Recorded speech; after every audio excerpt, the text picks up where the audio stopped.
The elevator door slid open and she froze. Her ex was closing in behind her, but the thing waiting inside wasn't human. When the stranger said her name like he'd known her for centuries, Mary realized she hadn't escaped danger. She'd chosen which monster would claim her. Before this story pulls you in, pause for 1 second. If you believe people deserve to escape control, manipulation, and predators hiding behind charm, this channel exists for you. Subscribe now and comment where you're watching from. Let's see how far this story travels, one survivor at a time. Let's start now. Moonlight flooded the glass skyline of Beverly Hills, turning luxury into something predatory. Crystal chandeliers glittered coldly in the penthouse corridor, their fractured light dancing across walls that cost more than most people earned in a lifetime. Mary Cumberland ran, breath ragged, heart slamming against her ribs like a prisoner demanding release. Her heels slipped across polished marble that reflected her terror back at her in distorted fragments. She had been so careful. 3 months of planning her exit. 3 months of pretending everything was fine while she quietly dismantled the life Darren Peraza had built around her like a gilded cage. Tonight was supposed to be simple. Pack the essentials, leave the penthouse, disappear into the sprawling anonymity of Los Angeles. But Darren had known. Somehow he always knew. Behind her, footsteps echoed. Measured, unhurried, confident in their pursuit. Mary, stop. Let's talk. His voice slid through the corridor like silk over a knife's edge. Soft, persuasive, dangerous in its gentleness. It was the same voice that had once made her feel cherished, then confused, then trapped. The voice that apologized beautifully while his grip tightened. She didn't look back. She knew better. She knew what happened when she did, when she let him see her uncertainty, her exhaustion, her wavering resolve. He would use it. He always used it. Her reflection flashed in the sleek mirrored walls as she passed. Terrified, determined, desperate. Her silver dress, the one he'd insisted she wear to dinner, now felt like a costume for someone else's life. She darted toward the elevator, the only escape in a place architecturally designed to trap. Her trembling hand slammed the call button once, twice, 3 times, as if repetition could summon salvation faster. The hallway lights felt too bright, washing everything in an unforgiving glare that left no shadows to hide in. Too silent except for those approaching footsteps. Too still, as if the building itself held its breath. The city sparkled beneath the night sky, outside the panoramic windows. Every glittering light in the sprawling darkness below felt like it was watching her fail. The elevator dinged. Mary's pulse spiked with hope. The door slid open with a whisper of expensive machinery. She skidded to a stop. Inside stood a man who didn't belong to this world. Tall, impossibly still, framed by the elevator's golden interior like a portrait from another century. His black suit was immaculate, tailored with precision that spoke of old money, or something older still. Crimson accents at his pocket square and cufflinks caught the light like fresh blood. But it was his eyes that froze her. Sharp, ancient, unreadable. They locked onto her with an intensity that felt physical, as if he could see through skin and bone to count every frantic beat of her heart. As if he'd been waiting centuries for this exact moment. For her. Raylon Valemont didn't move, didn't step forward, didn't offer help or ask questions.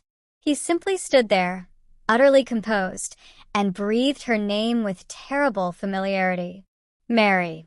Not a question, not a greeting, a recognition. Behind her, Darren's footsteps grew closer. His shadow stretched long across the marble floor. Mary stood frozen between them, her body trapped in the narrow space where human danger met something far worse. She realized something horrifying. She hadn't just run from danger. She had run straight into it. Mary's lungs refused to work properly. The air between the hallway and the elevator felt thick, suffocating, charged with something her rational mind couldn't name, but her instincts screamed to flee from. Raylan's hand moved, not toward her, but to the elevator panel. One elegant finger pressed a button. The doors began to close with agonizing slowness, sealing her inside with him while Darren remained outside. "Wait," Mary's voice cracked. But Raylan didn't wait. His expression remained unreadable, carved from marble and moonlight. Yet something flickered in those ancient eyes. Not hunger, not malice, recognition. "Your blood," he said quietly, almost to himself. "I know it, even through fear and perfume and this city's." He paused, searching for a word that didn't quite exist in modern language. Corruption. The doors were halfway closed when Darren appeared. Mary's ex-boyfriend stepped into view, and for the first time tonight, she saw his expression clearly. The mask of the wounded lover had vanished. What replaced it made her stomach turn to ice. He was smiling. Not the charming smile that had wooed her at gallery openings and rooftop restaurants. This smile belonged to something that had already won. Something that knew the prey was cornered. "Step away from the elevator, Mary." Darren's voice remained gentle, but the command beneath it rang clear. "We both know you don't belong with that." Raylan's head tilted fractionally. A predator acknowledging another predator. "She doesn't belong to you either, Peraza." His accent carried old-world weight, European but from a Europe that no longer existed on maps. Darren's smile widened. "Doesn't she?" Mary's heart hammered. They were talking about her like she was property, like she was something to be claimed, cataloged, possessed. The elevator doors continued their slow descent, now just inches from closing completely. Raylan's hand shot out, stopping them. The motion was too fast, faster than human, and Mary flinched backward, slamming against the elevator's rear wall.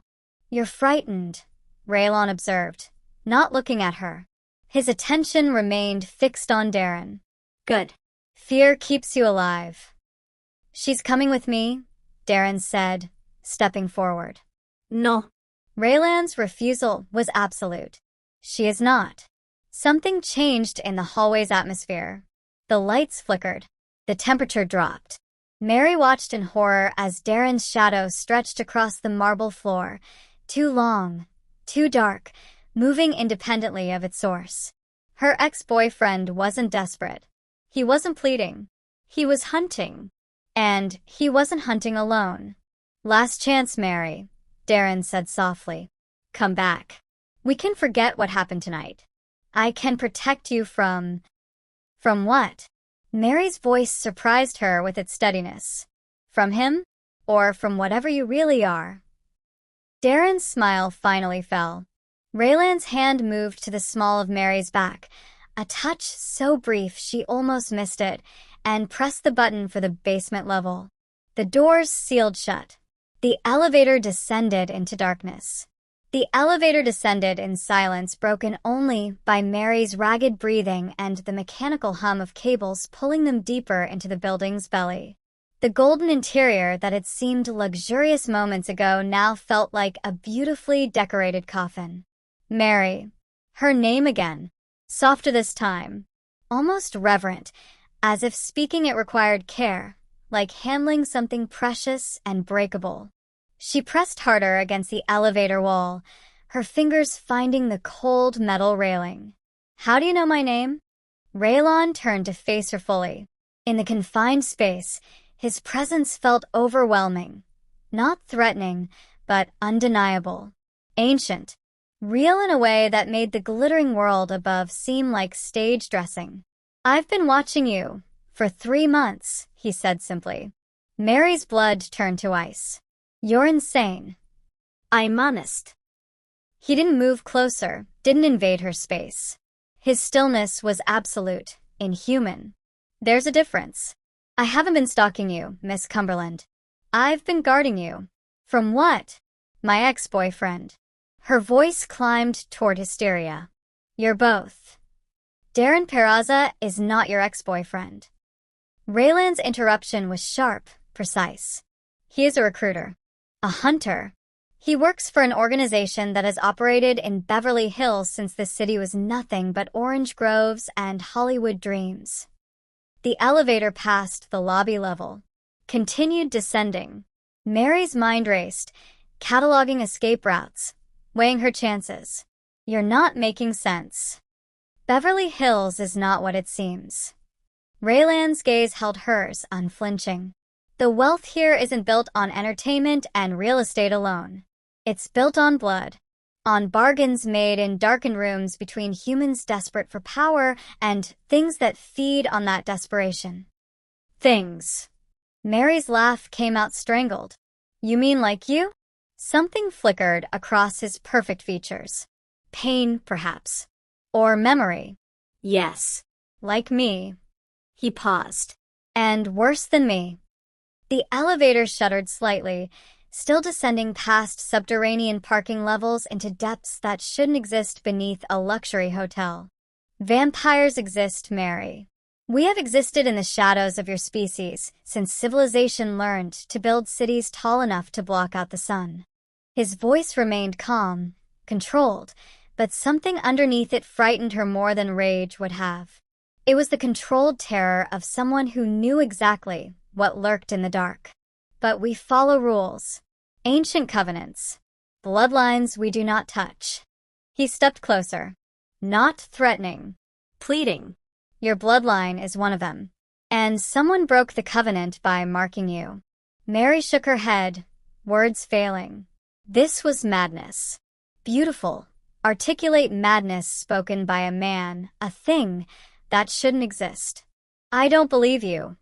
You don't have to believe me. Raylan's expression softened with something dangerously close to compassion. But you felt it upstairs. You saw Darren's shadow move wrong. You know something is hunting you that doesn't follow human rules. The elevator finally stopped. The doors opened onto darkness. And now, Raylan said quietly, you have to choose whether to trust the monster offering truth, or return to the ones offering comfortable lies. The darkness beyond the elevator doors wasn't complete. Dim emergency lighting traced the edges of a subterranean corridor that smelled of concrete and old secrets. Mary stood frozen at the threshold, caught between the impossible man behind her and the unknown ahead. Her phone buzzed in her clutch. Once. Twice. 3 times in rapid succession. She pulled it out with trembling hands. Text messages from Darren flooded the screen. Mary, please. I love you. You don't understand what he is. Come back to me. I can explain everything. Don't make me come down there. The last message made her blood run cold. The shift from pleading to threat happened in 4 lines of text, the same pattern that had defined their entire relationship. Love. Confusion. Guilt. Fear. May I? Raylan's voice came from behind her, careful not to startle. Mary handed him the phone without thinking, too numb to protest. He read the messages, and something dark crossed his features. He's good. I'll give him that. Centuries of practice make for compelling manipulation. Centuries? Mary's laugh was brittle. He's 32. The man you knew as Darren Peraza is 32, yes. But the organization he serves has recruited humans for over 400 years. Raylan returned her phone. They call themselves the Sanguine Society. To the mortal world, they're investment bankers, producers, art collectors, philanthropists who throw galas for worthy causes. The elevator doors began to close. Raylan stopped them with his hand. In truth, they broker deals between vampires and humans. They trade access, influence, and occasionally. He paused, weighing his words. Blood. In exchange for wealth that appears legitimate. Power that seems earned. Mary's mind reeled back through her relationship with Darren. How he'd appeared at the gallery where she worked, charming and attentive. How he'd known exactly what to say, exactly which vulnerabilities to exploit.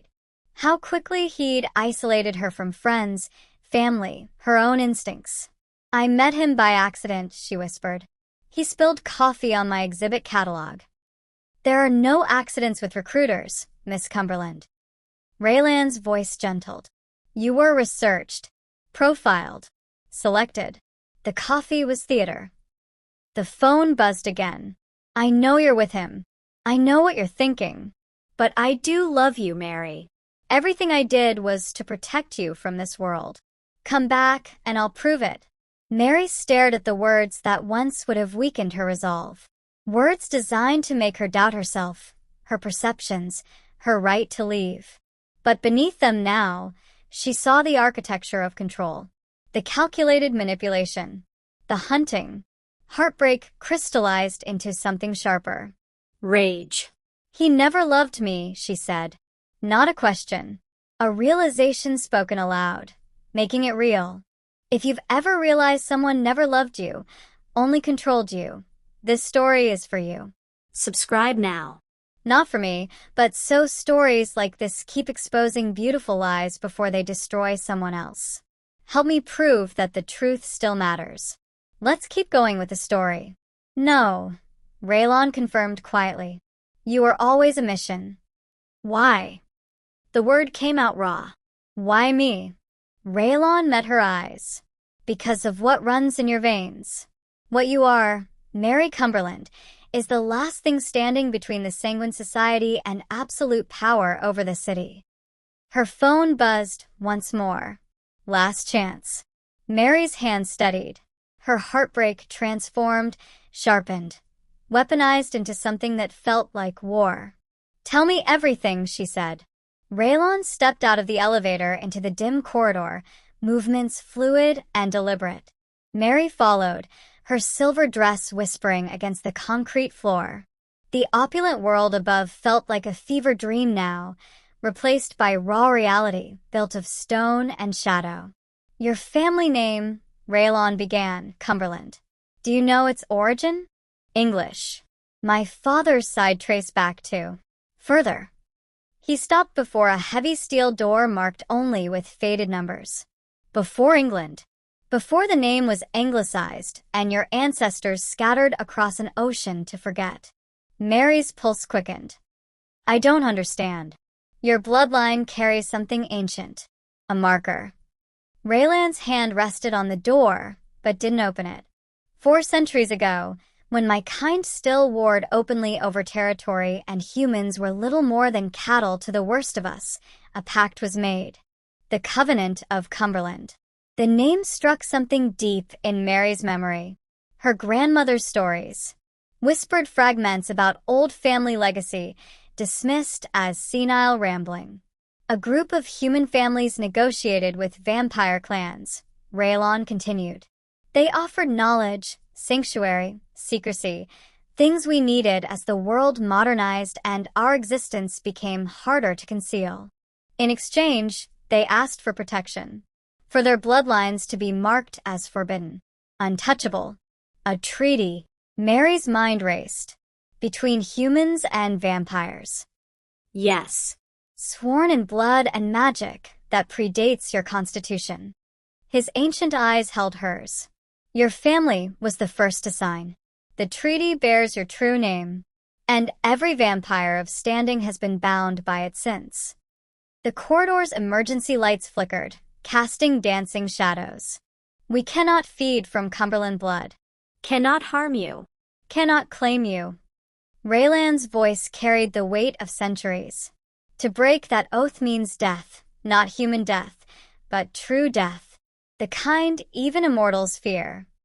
Mary's back pressed against the cold concrete wall. Then why is Darren? Because humans broke the pact first. The words came out hard, bitter. The Sanguine Society discovered what your bloodline could do. Not just protect individuals, but nullify other agreements. Unmake covenants. Your blood doesn't just carry protection.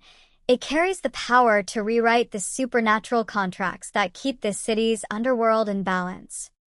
Understanding crashed over Mary like ice water. They want to weaponize me. Weaponize. Trade. Sacrifice to the highest bidder.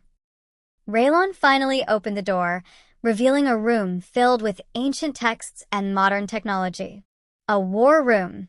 You're not just the last Cumberland descendant, Mary. You're the key to unmaking 400 years of supernatural law. Whoever controls you controls the future of vampire-human relations in every major city where the Covenant holds power. Los Angeles, New York, London, Paris. All of it. He turned to face her fully. And I am bound by the original oath to protect you. Whether you trust me, whether you want my protection, whether you even believe any of this is real. Mary's phone buzzed again. She didn't look at it. So, I'm not a person to them, she said quietly. I'm a weapon. Yes. And to you. Raylan's expression softened with something dangerously close to reverence. You are the only promise my kind ever kept. Raylan moved to a wall of photographs pinned like evidence in a detective's obsession. Mary stepped closer, her breath catching as recognition bloomed. The charity gala at the Getty. The film premiered at the Chinese Theater. The exclusive art auction where she'd met Darren. Every photo showed the same faces circulating through Beverly Hills elite events. Beautiful people. Powerful people. People whose names appeared in Forbes and Variety and Architectural Digest. This woman, Raylan indicated a stunning blonde in Dior, hosted the cancer research fundraiser you attended last spring. She's been 42 years old for 70 years. Mary's stomach turned. This producer, his finger moved to a silver-haired man surrounded by starlets, doesn't make films. He selects candidates. The casting couch has a far older, darker purpose than Hollywood admits. Photo after photo. Party after party. Smiling faces that never aged, never changed, always present at the moments that mattered. The penthouse where you lived with Darren, Raylan continued, pulling up building schematics on a laptop, has 7 floors the elevator doesn't access. The rooftop garden you thought was for residents? It overlooks a sanctum where deals are made in blood, not ink. Mary thought of the parties. The beautiful people who floated through on champagne and laughter. The private rooms she'd never been allowed to enter. The sounds from upper floors she'd attributed to plumbing or construction. The glamour peeled away like gold leaf revealing rot underneath. I was never safe, she whispered. Even before Darren. Even when I thought I was just living. No. Raylan's honesty cut clean. The moment you moved to Beverly Hills, you entered a city that stopped being entirely human decades ago. Perhaps longer. Mary's reflection stared back at her from the laptop's dark screen. The same face. The same body. But the woman looking back understood something terrible now. Her life had never truly been hers. Every choice, every opportunity, every relationship, all of it curated by forces that saw her as currency in a war older than America itself. The rage from earlier crystallized into something colder. Purpose. What do I do? She asked. Raylan smiled, and for the first time, it looked dangerous. You choose to fight back. This channel is about choosing to fight back against lies, against predators, against systems that thrive on silence. Someone said stories like this don't matter anymore. Subscribe right now and help me prove them wrong. One voice, one subscriber at a time. Let's keep going with the story. You choose to fight back, Raylan said. The lights dimmed as if the city itself exhaled. Somewhere below, the hotel power flickered, chandeliers trembling with cold light. Raylan's gaze lifted, sharp, alert. He's here. The elevator doors slid open with a metallic sigh. Mary stepped inside first, heart pounding, throat tight. The golden interior felt too still, too clean, like a coffin gilded to disguise what it really was.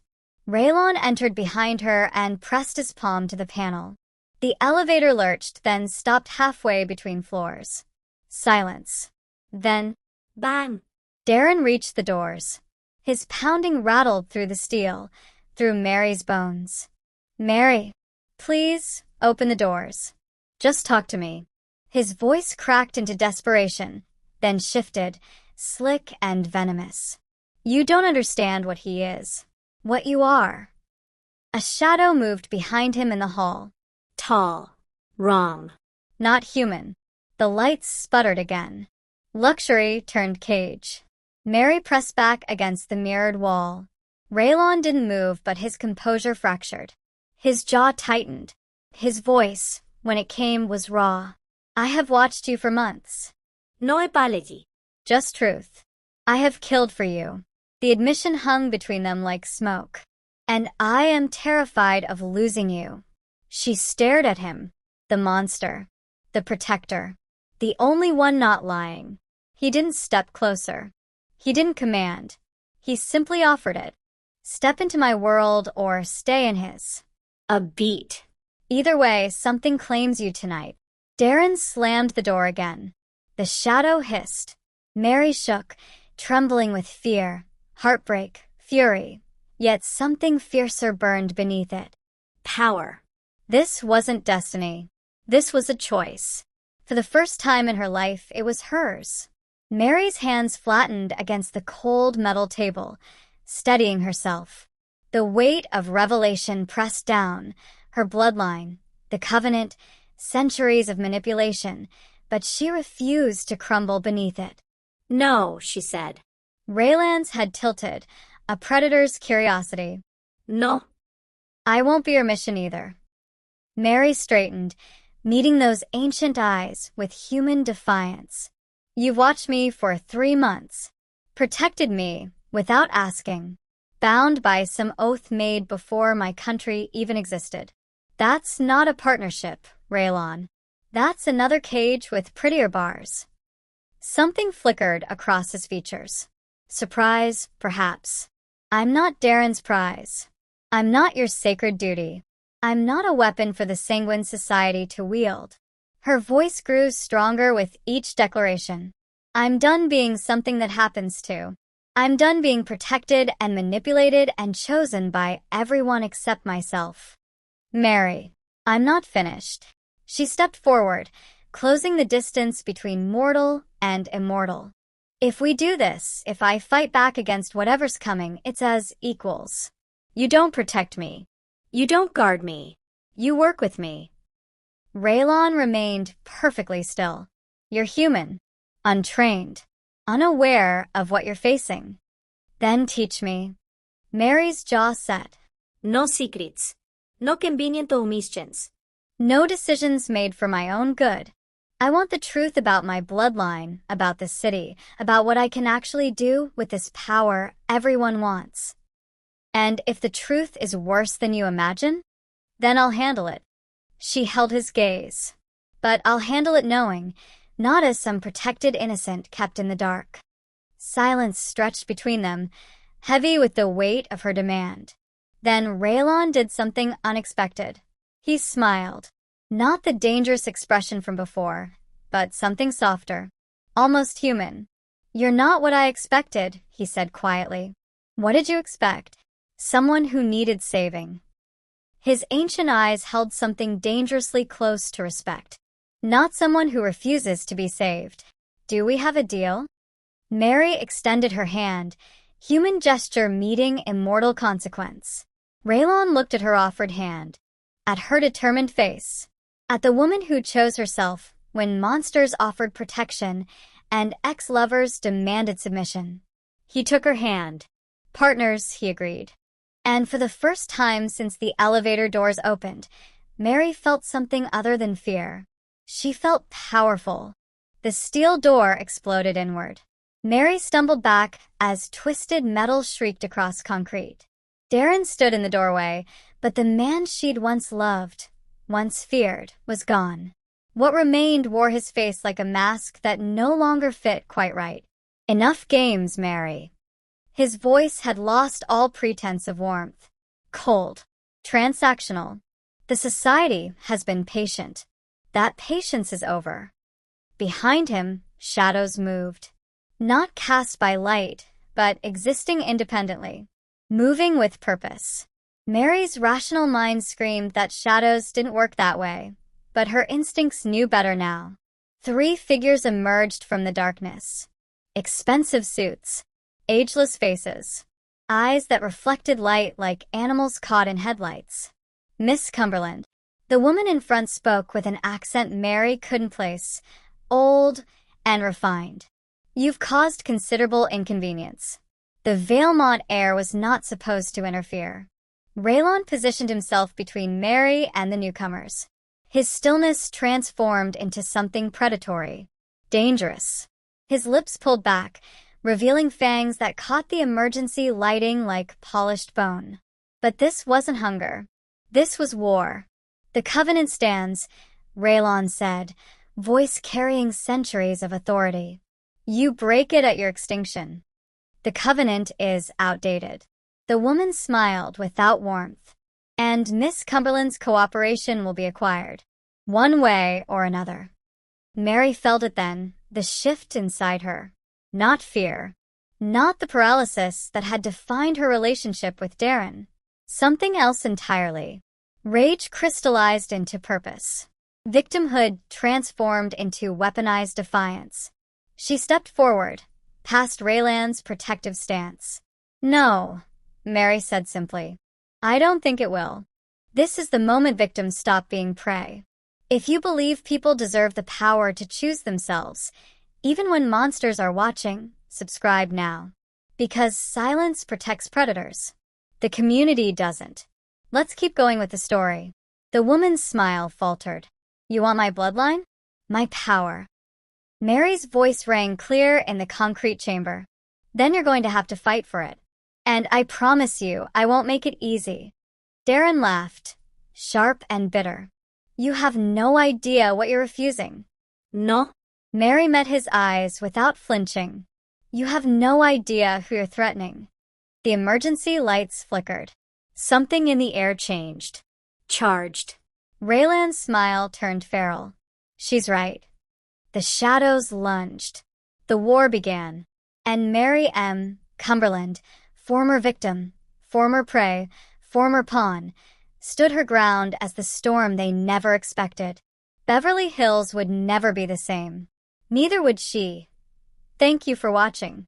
By staying to the end, you didn't just hear a story. You stood for choice, truth, and resistance.